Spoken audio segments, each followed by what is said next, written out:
My wife abandoned me and our 4-year-old daughter to find herself. Months later, she returned and begged for another chance. But I refused. Now, my daughter is confused between us. I, 35 man, find myself in a situation I never imagined I'd be in. My ex-wife, Janice, 33F, and I were together for 12 years, married for 7. We have a daughter, Sophia, 4F.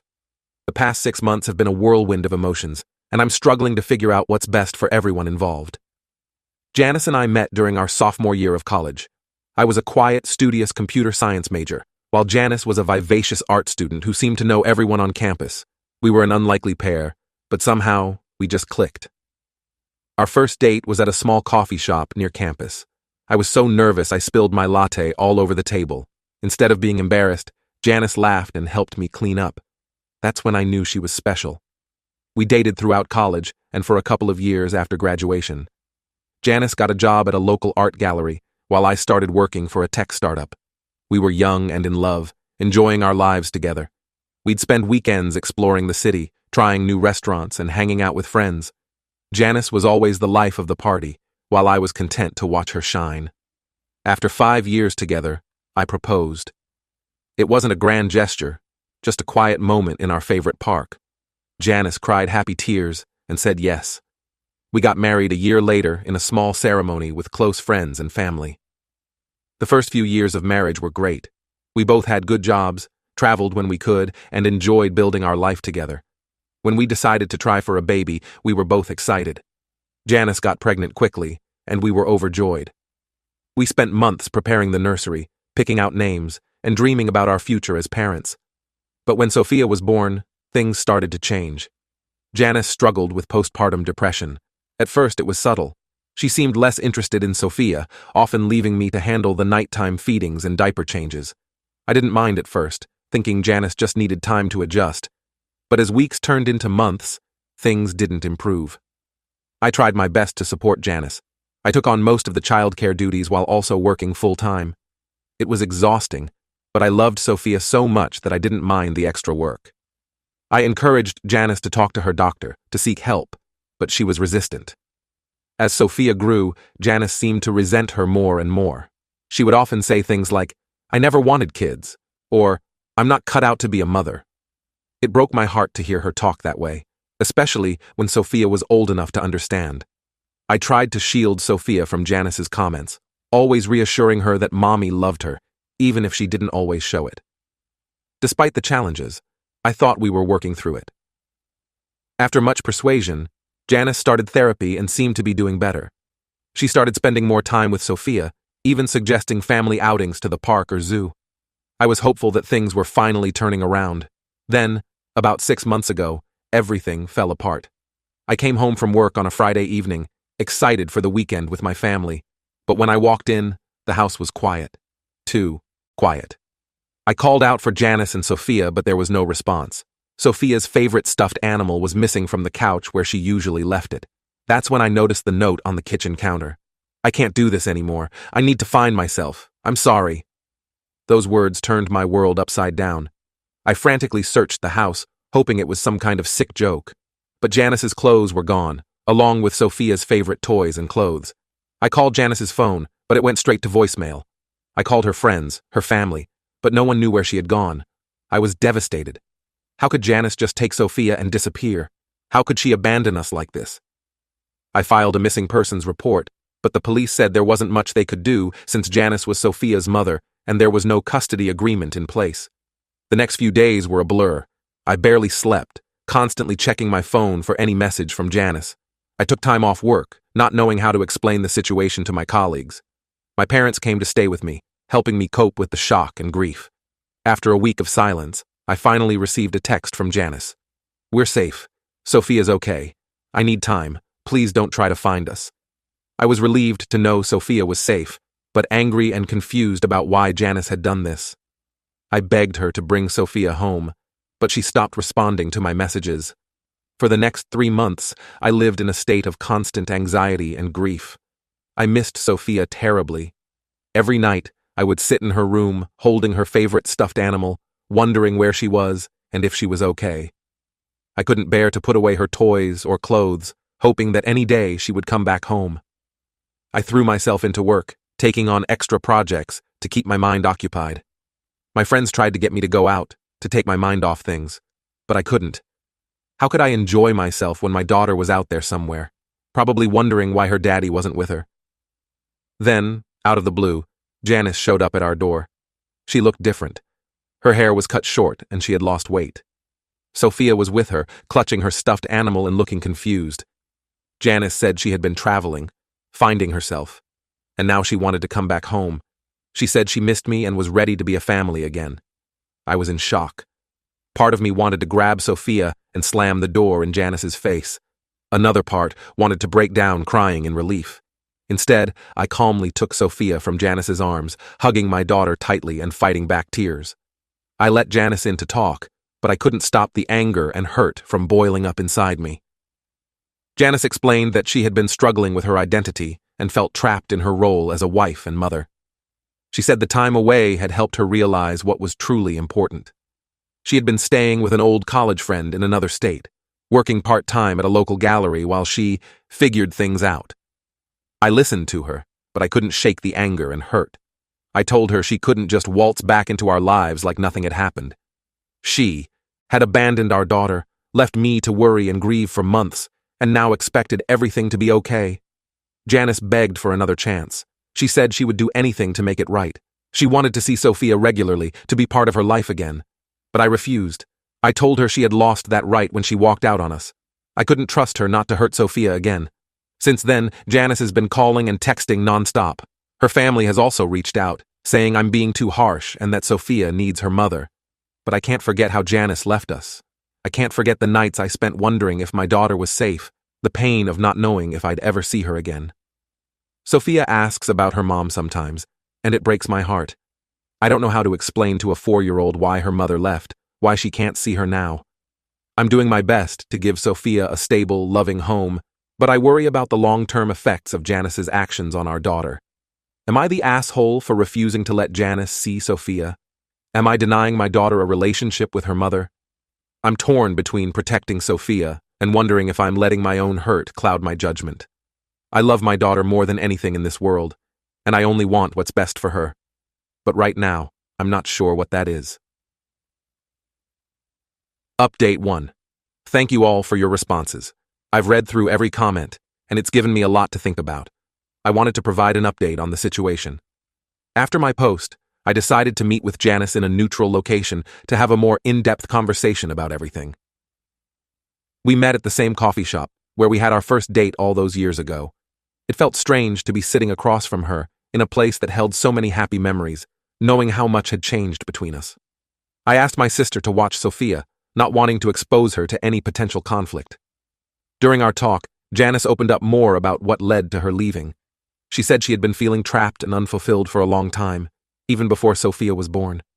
She admitted that she had never really wanted children, but went along with it because she thought it would make me happy. The postpartum depression hit her hard, and she felt like she was drowning in a life she never really wanted. Janice told me about her time away. She had been staying with Lily, an old college friend who now lived in Oregon. Lily had always been the free-spirited one in their friend group, the one who traveled the world and never settled down. Janice said being around Lily made her realize how much she missed her old self, the artist who dreamed of traveling and creating, not changing diapers and planning playdates. She worked odd jobs to support herself and Sophia, waiting tables, selling some of her artwork at local craft fairs. She said she spent a lot of time painting, something she hadn't done much since Sophia was born. She showed me pictures on her phone of some of the pieces she created, and I had to admit, they were beautiful. There was a rawness and emotion in them that I hadn't seen in her work before. Janice said that during this time she did a lot of soul-searching. She realized that while she wasn't cut out for full-time motherhood, she did love Sophia and wanted to be part of her life. She talked about how guilty she felt for taking Sophia away from me, how she would watch our daughter sleep at night and cry, knowing she was keeping her from her father. I listened to everything Janice had to say, but I still couldn't shake my anger and distrust. I told her about the sleepless nights, the tears, the struggle to explain to our 4-year-old why Mommy was gone. I described how Sophia would wake up crying, asking for her mom, and how helpless I felt.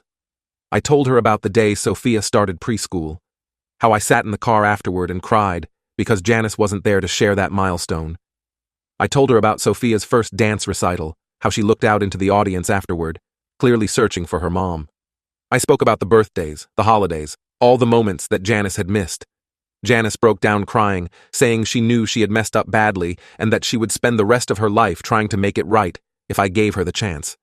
She asked if she could see Sophia, even if it was just for a short, supervised visit. I was conflicted. Part of me wanted to protect Sophia from any more hurt, but another part wondered if I was being too harsh. I thought about how Sophia's face still lit up when she saw pictures of Janice, how she still asked about her mom sometimes.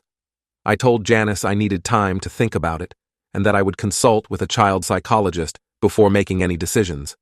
After our meeting, I reached out to a child psychologist recommended by Sophia's pediatrician. Dr. Anderson, the psychologist, spent a long time talking with me about the situation. She advised that while it's important for children to have relationships with both parents, reintroducing Janice into Sophia's life needed to be done carefully and gradually. Dr. Anderson suggested starting with short video calls, closely monitored to gauge Sophia's reactions. If those went well, we could progress to brief in-person visits, always supervised. She emphasized the importance of consistency, saying that if we decided to do this, Janice would need to commit to regular contact, not just when it was convenient for her. Following this advice, I've decided to allow Janice to have short, supervised visits with Sophia. We'll start with video calls twice a week, then progress to in-person visits if things go well. I've made it clear to Janice that this is a trial period and that Sophia's well-being comes first. I laid out strict ground rules for Janice. She's not to make promises to Sophia about the future. She's not to speak negatively about me or our current living situation. And most importantly, she's to be consistent. If she agrees to a call or visit, she needs to follow through, no matter what. Janice agreed to these terms and has also agreed to attend therapy to work through her issues. She understands that rebuilding trust will take time and that she needs to prove herself. She's given me the contact information for her therapist, so I can verify that she's actually attending sessions. I'm still struggling with my own feelings about the situation. While I want Sophia to have a relationship with her mother, I'm finding it hard to forgive Janice for what she did. Every time I look at Sophia, I remember the pain we went through when Janice left. I've decided to start seeing a therapist myself to work through these emotions. We had our first video call yesterday. I sat with Sophia, explaining that we were going to talk to Mommy on the computer. Sophia was excited, but also confused. When Janice's face appeared on the screen, Sophia's reaction was a mix of joy and uncertainty. She talked to Janice about her day at preschool and showed her a drawing she had made, but she also kept looking at me as if for reassurance that this was okay. After the call, Sophia asked if Mommy was coming home. It broke my heart to tell her no, that Mommy has her own home now. I'm still not sure how to explain the situation to her in a way she can understand. This isn't an easy road, and I'm still not sure if I'm making the right decisions. But I'm trying to put Sophia's needs first, while also protecting her from potential hurt. I'll continue to take things one day at a time and adjust as needed. Thank you all for your support and advice. It's been incredibly helpful during this difficult time. Update 2. It's been a few months since my last update, and a lot has happened. I wanted to share how things have been going with the situation. The supervised visits between Janice and Sophia started as planned. We began with video calls twice a week, each lasting about 15 minutes. At first, Sophia was confused and a bit hesitant. She would ask me why Mommy was in the computer and not here with us. It was hard to explain, but I did my best to keep things simple and age-appropriate. After a few weeks of successful video calls, we moved to in-person visits. These were held at a neutral location, a local park, with me present the entire time. The first visit was awkward. Sophia clung to me and barely spoke to Janice. Janice tried her best, bringing Sophia's favorite books and toys, but Sophia was clearly uncomfortable. I remember watching Janice's face during that first visit. She looked heartbroken at Sophia's hesitation, and I could see her fighting back tears. Despite my lingering anger towards Janice, I felt a pang of sympathy in that moment. I could see how much she wanted to connect with Sophia, and how much it hurt her that Sophia was wary of her. As the visits continued, Sophia slowly began to warm up to Janice. She started looking forward to their time together, asking when she would see Mommy next. This was both a relief and a source of anxiety for me. I was glad Sophia was happy, but I couldn't shake the fear that Janice might disappear again. Janice has been consistent so far. She hasn't missed a single visit and always arrives on time. She's been respectful of the boundaries we've set and hasn't pushed for more than what we've agreed upon. She's also been attending therapy regularly, which was one of my conditions for these visits. However, about a month ago, an incident occurred that shook my trust again. Janice asked if she could take Sophia to get ice cream during one of their visits. I agreed, as long as I came along. While at the ice cream shop, Janice's phone rang. She stepped outside to take the call, leaving Sophia with me. She was gone for nearly 20 minutes. When she came back, I confronted her about it. Janice explained that it was her therapist calling about an emergency scheduling change, but I was upset that she had prioritized a phone call over her limited time with Sophia. It brought back all my fears and doubts about her commitment. We had a heated discussion after the visit.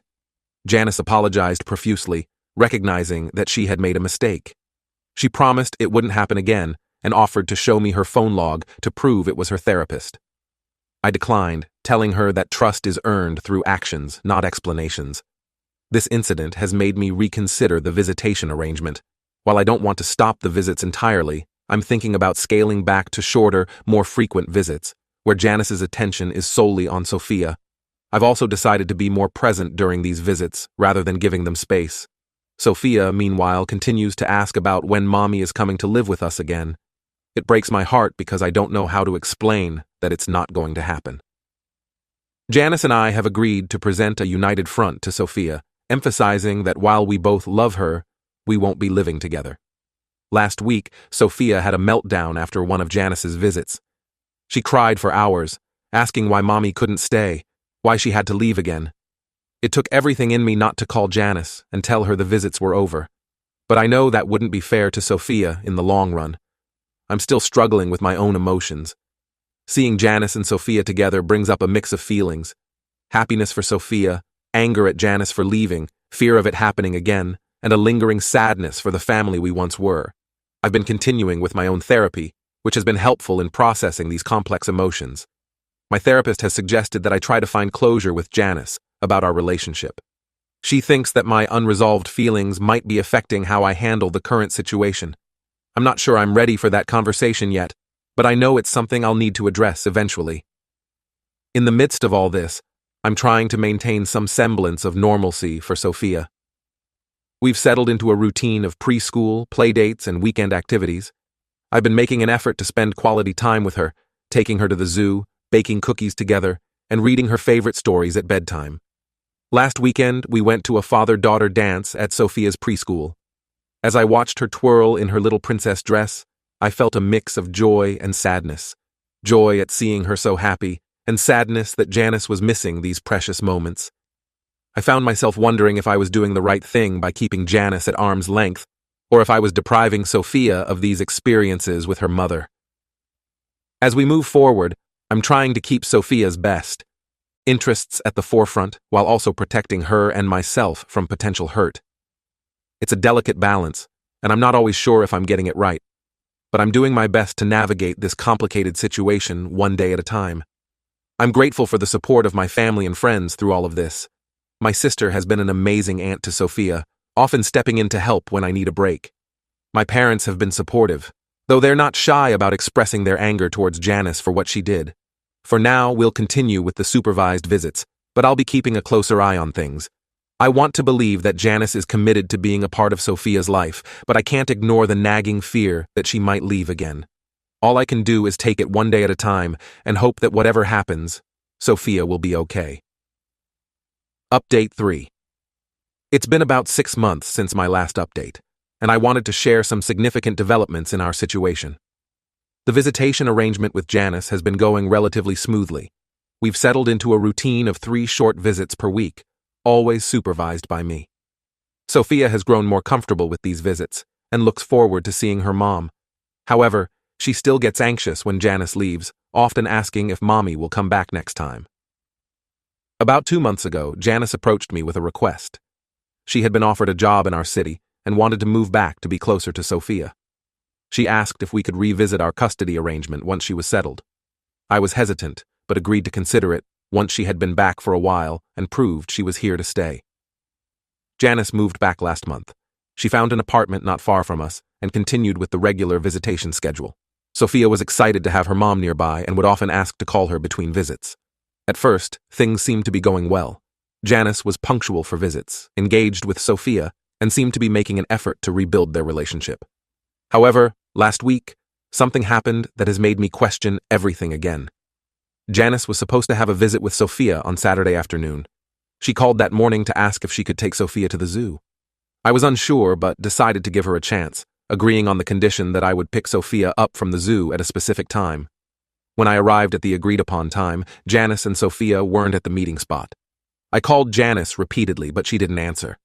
I was frantic, imagining the worst. After an hour of searching and calling, I was about to contact the police when Janice finally called back. She apologized profusely, saying they had lost track of time and her phone had died.